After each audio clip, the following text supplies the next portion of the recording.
Hi guys, Hyde here, and welcome to another video. In this one, I'm going to be dissing the big three plus Hybe in honor of whatever the fuck is happening at SM Entertainment right now. I'm literally so confused and baffled.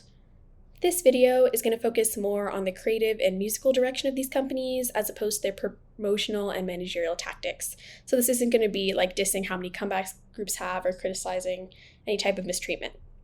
So to make this video, I broadly looked at all the groups under the company and tried to find trends across all of them to comment on the musical and creative identity of the company as a whole. Without further ado, let's get into it.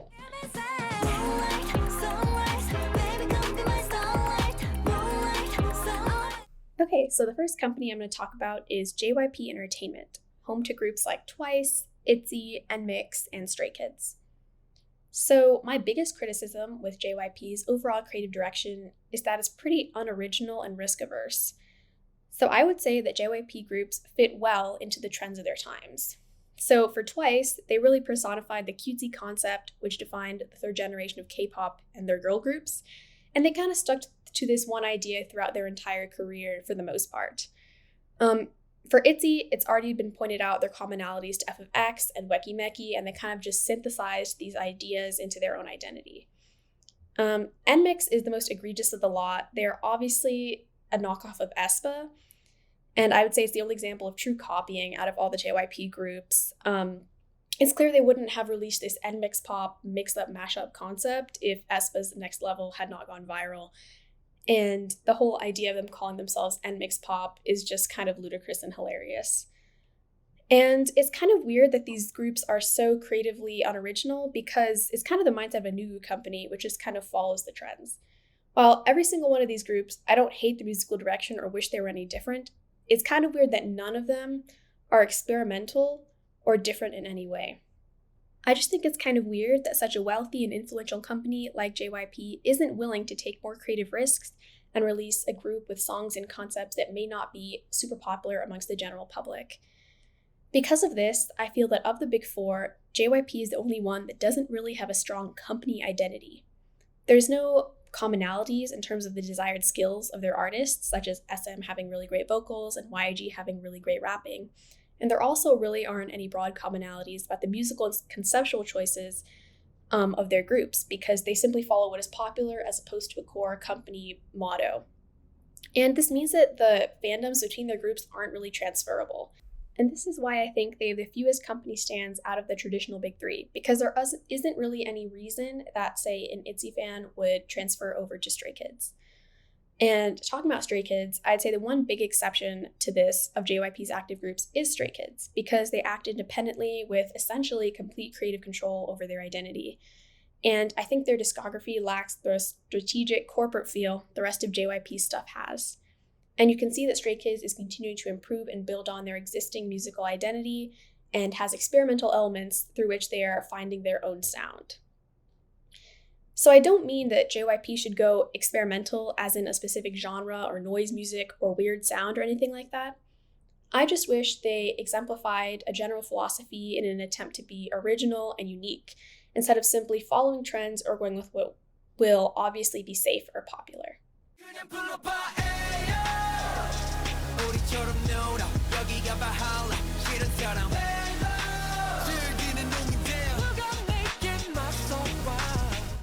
So next up, we have SM Entertainment, home to groups like aespa, NCT, Red Velvet, and EXO.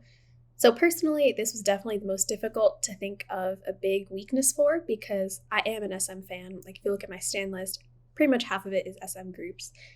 And they are also generally have the reputation of being the most musically trend-setting company who is always trying something new and interesting. And I think even with their more contentious releases in the last few years from NCT and aespa, Super M, and Got the Beat, I think they haven't really lost this distinction. But after a decent bit of reflection, I would say that their biggest weakness is that, especially recently, they often have bitten off more than they can chew. The groups often have unique, risky musical identities and concepts, but SM has difficulties with following up and committing to these ideas consistently in the long run. So I think this is best seen with NCT, where they still haven't fully mastered the balance of having multiple subunits with their own distinct identities that also fall under the entire NCT umbrella. With NCT Dream's transition to more mature concepts, SM had difficulty distinguishing them amongst the other units. I think this was most felt with Riding, which felt like a really stock SM song. It had all the musical choices and producers they like, but it has nothing distinguishable as a Dream song. It's pretty much just an SM song. And I feel like Dream was able to turn it around later with their releases Hot Sauce, Hello Future, Glitch Mode, and Beatbox, feeling distinctly Dream and showing how they can put their spin onto the NCT sound. But it took them a while to reach this place, and I think it shows that because they had the intermediate period, the SM didn't really know what they were doing. I think WayV has definitely fared better than Dream on the whole. From the onset, they have had their unique sound as a subunit, characterized by, for example, electric guitar dance breaks, more cinematic arrangements, like filled out production with strings and synths and choruses, which are half the signature NCT talk singing and half sweeping, broad vocal phrases. But even with these differences that WayV and Dream were able to establish, I think that overall the subunits are too similar to the point where they pander to exactly the same audience. Another problem is that because NCT is such a big project and the musical identity of NCT has taken such a long time to figure out, NCT's sound has kind of morphed into the musical identity of the entire company at the moment. So this is best seen with Super M and Got the Beat, which both have NCT-esque sounds, producers, and creative direction. And NCT's sound is even seeping into their other big groups who pre-existed NCT. I think both EXO's Obsession and Shinee's Don't Call Me are essentially NCT songs, right? They have their repeated ostinato figure that kind of is the foundation for the track, and they were produced by Dem Joints. And SM has spent so much energy on the NCT project and its myriad of subunits that NCT's sound is indistinguishable from the entire company because it's just the creative direction that they've focused all this energy towards. So I think the other group where SM's inability to really commit to one concept is seen is with aespa. So as you know, aespa has this AI sci-fi concept and initially came out with a hyperpop adjacent identity, which is best seen in the Savage album, which in my opinion is an absolute masterpiece and probably my favorite album of the year it was released.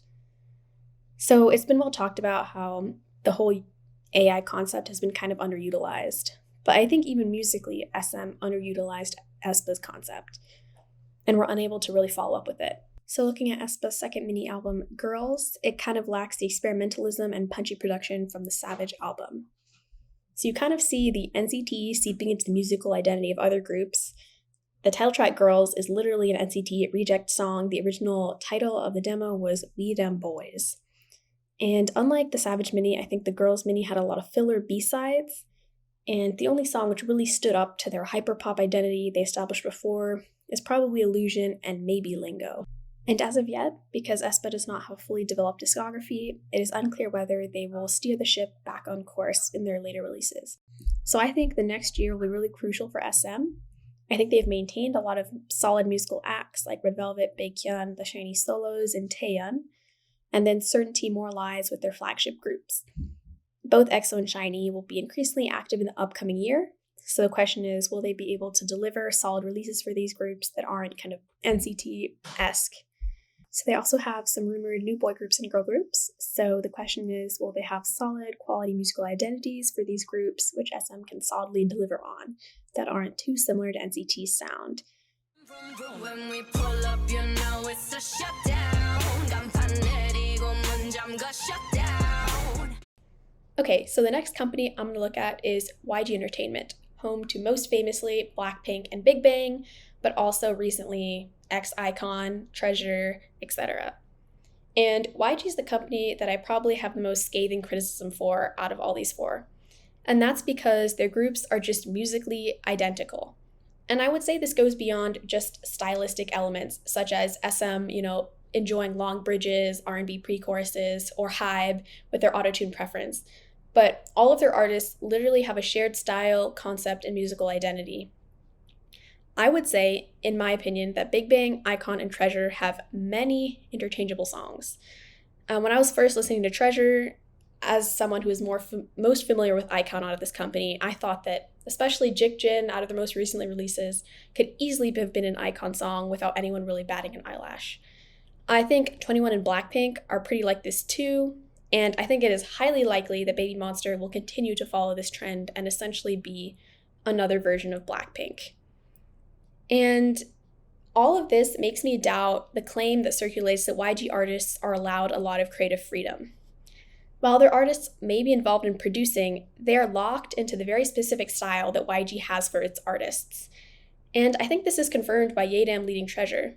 Even though he was allowed the freedom to produce that is not offered to other companies, he still left YG, probably because he disliked Treasure's musical identity and didn't see himself producing the styles that he really wanted to under the company.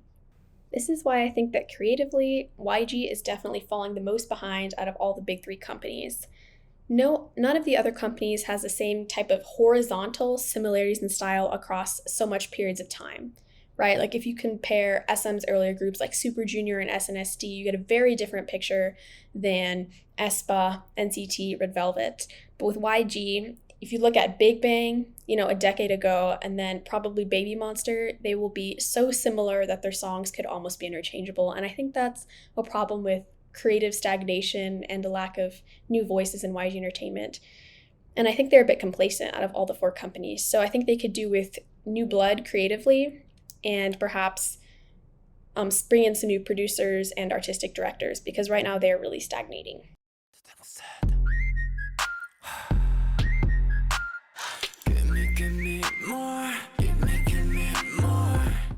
Okay, so last but not least, let's talk about HYBE. Just as a disclaimer, I am not going to talk about their auto-tune and vocal processing. That conversation has been had to death. And also, I don't mind it as much as other people, so that's not what I'm going to be talking about. So as I was trying to think of what to say for HYBE in this video, I had a lot of difficulties because, unlike the other groups, they only really have 3 groups right now, with BTS, TXT, and enhypen, so I couldn't really draw across a longer period of time or many groups. But after looking at these 3 groups closely, I would say my biggest criticism with HYBE's overall creative direction is it often exemplifies a style over substance mentality. And I think significantly more energy goes into the conceptual and artistic elements of the comeback, and sometimes the actual music takes a backseat behind this aesthetic. So I think this is most obviously felt with BTS. As many people have pointed out, the releases from the last few years from this group can be broadly generalized as primarily playing into nostalgia. And they're trying so hard to communicate this emotion that it's like they're playing a simplified and stereotyped version of themselves. And this also obviously applies to their Grammy bait slew of releases. They literally exist solely for the purpose of aesthetic and corporate needs. No real effort or thought was put behind the songs themselves. So basically, the songs were not made to be good in of themselves. They were made to serve a specific purpose or to convey a specific concept, which I think shows a lack of effort and care put into it. So TXT is a little bit more difficult because I think they are rightfully praised for their amazing and unique concepts. And their core musical identity as a group is that they commit so strongly to concept, and it clearly informs every creative decision they make in the production of their songs, in the music videos, and the overall composition and layout of the entire album. However, I would say that occasionally the execution of concept for TXT exceeds the quality of the music itself, and I think this is most evident with their slew of pop-punk releases from a year ago. So in these releases, they committed strongly to the visual and sonic concept of pop-punk with all their outfits and hairstyles and everything, but the songs taken by themselves out of this context, without these carefully designed visuals, are kind of cringy, even for the campy K-pop standards. And the songs feel overly corporate because rock music is inherently authentic, and since it's so corporate and choreographed in a K-pop context, the songs themselves lack any charm outside of the idea that they're conveying this unique concept. Yeah, I'm not sure if that made any sense, but that's the best way I could explain how I think sometimes TXT's concept is stronger than the songs. So lastly, enhypen. So I'm least familiar with their stuff out of the 3 groups, but from my understanding, the musical direction of the last few years kind of shows their over-reliance on concept. So they initially started with this vampire sultry concept, which is best seen in Tame Dashed and Drunk Dazed. And as they kind of lost over this concept and delved elsewhere, their musical identity became really jumbled. And to me, it seems that outside of this aesthetic and this original vampire concept, the company didn't really have a strong musical identity for this group. For example, Future Perfect fits really well into the indistinguishable amalgamation, which is most of 4th-gen boy group music. So, in other words, when the group moved away from their highly stylistic concept and they couldn't really do all the highly distorted stylistic production from like Drunk Dazed and the like, Hybe didn't really have a strong musical vision for the group outside of this aesthetic concept. Overall, I think Hybe sometimes sacrifices music quality for commitment to an aesthetic, concept, or corporate need. And as can be seen within enhypen or BTS, when there is no clear concept or the concept is entirely driven by corporate motivations, the songs suffer because they have no driving creative direction for the musical production itself. Okay, so that's all for this video. If you made it through the whole thing, thank you so much for listening to it. It got way longer than I thought it would, especially that SM section. Like, wow, that could have been its own video. So thank you for listening and see you next time. Bye!